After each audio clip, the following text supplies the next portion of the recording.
Hi everyone, this is Ann Keen and I am doing my presentation on major or mild neurocognitive disorders due to traumatic brain injury. What is a traumatic brain injury? Most commonly known as a TBI, a traumatic brain injury is defined as trauma to the brain caused by external force that can result in physical or cognitive inabilities. In order to diagnose a person with a TBI in accordance with the DSM-5, a person must have one or more of the following symptoms: loss of consciousness, suffer from amnesia, disorientation or confusion, or signs of neurological deficits. Symptoms of TBIs appear immediately after impact and can continue long after injury is sustained, depending on the severity of the brain injury. It is very important when assessing a person with a TBI that you pay very close attention to the symptoms. A person should take note of how long the patient was unconscious.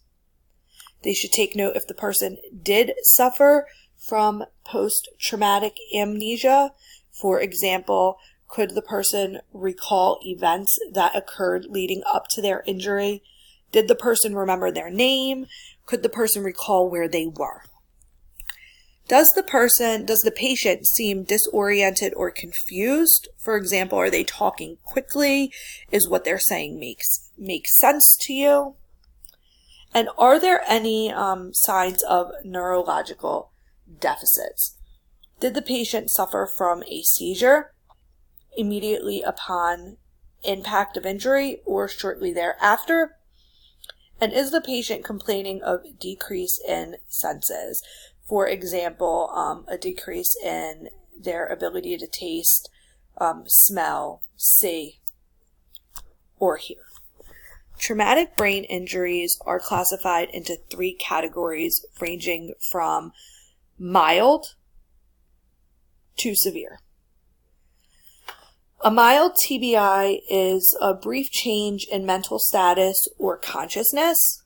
A person is unconscious for less than 30 minutes. They may not need a lot of assistance once the injury has occurred and the symptoms have dissipated. A person with a moderate classification of a TBI, they're unconscious for longer than 30 minutes but less than 24 hours.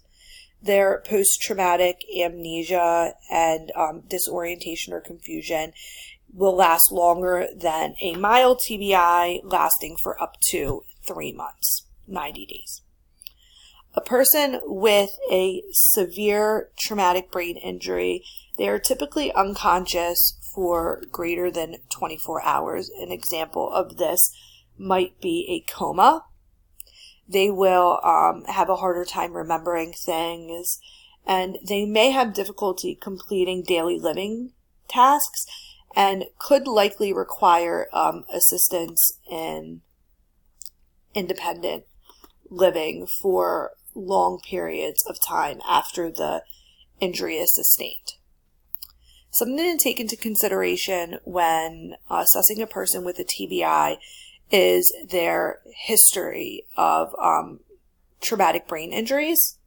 If a person has suffered from more than one traumatic brain injury, it is more likely that the symptoms that incur for them are moderate or severe versus somebody that just has had one TBI in their lifetime.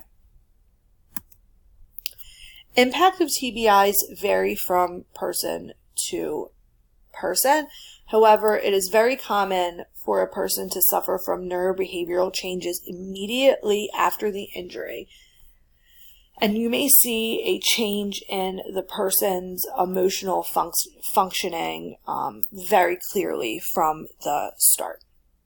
Changes in frustration tolerance, increased tension or anxiety, increased irritability, and mood instability are just some emotional functioning changes that a person may impact from a TBI. Other common symptoms include personality changes, as aggression, or the person may have a lack of desire to participate in past activities that they once enjoyed. Somatic symptoms include headaches, sleep disturbances, fatigue, sensitivity to light, and dizziness. Some neurological symptoms are seizures and visual disturbances. A person who has suffered from a traumatic brain injury may be more prone to co-occurring mental health diagnoses, such as depression and anxiety. In addition, those those that have suffered from traumatic brain injuries are more at risk of neurodegenerative disorders, such as Alzheimer's. Though brain injuries are very common, can happen to anybody, anywhere in society, some populations that are at higher risk for traumatic brain injuries are those younger than 4 and those older than 65. The reason for this is that one of the leading causes of traumatic brain injuries is falls, and those in the age bracket younger than 4 and older than 65 are more prone to falling.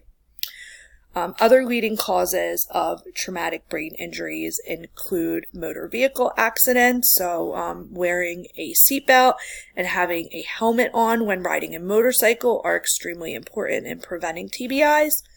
Intentional self-harm, such as suicide, assault, people in abusive relationships are at high risk for TBIs, and sports-related accidents, such as getting tackled too much in a football game or a soccer player heading a soccer ball. Head injuries are really common in the United States. 1.7 million TBIs are reported annually throughout the country. It is very important for us to take the appropriate steps to protect our brains, as the more injuries we have, the more prone we are to having long-lasting symptoms throughout our lifetime. I hope you enjoyed my presentation on traumatic brain injuries and that you learned something. Thank you.